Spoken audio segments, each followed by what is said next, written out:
When you start to see these sort of shocker events, as we saw last night, China tariff situation, what tends to happen is the names that have higher valuations, those tech stocks, those are the ones that sell off first, and they typically sell off pretty quick.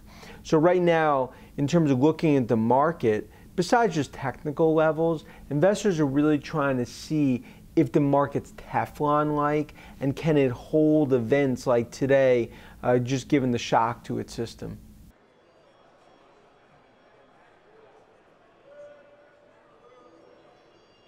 I mean, oil, it's a shock to the system. So that's why right now I think, ultimately a higher oil price usually is going to be a negative for the market, if it continues to escalate. So I think right now the big metric is sort of looking at oil to see how it reacts. But ultimately I think this is just the first chapter. Now really the market's looking to see the retaliatory events, specifically around oil and any sort of movements that Iran takes relative to this escalation.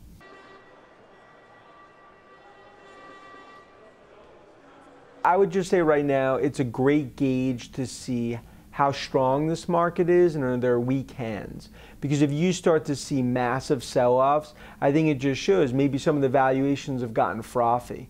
If you see them stand pat and maybe rebound and go higher, that's a huge bullish sign for the overall stock market.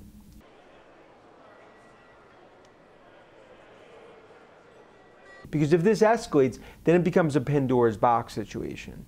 Right now it looks contained. If it's a Pandora's box situation, you start to see retaliatory issues, then you could see markets go down 5–10% or more, especially on the high growth tech assets.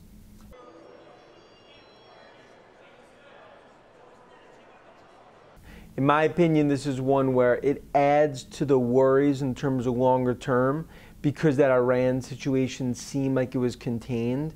So I think longer term, it's a bit of a yellow light, but in my opinion, it doesn't really change the broader market. That continues to be a risk. The geopolitical continues to be shakier, but I think you're seeing a market right now that's a bit Teflon-like, and unless there's a major shock to the system, we're going to see Dow 30 in the near future.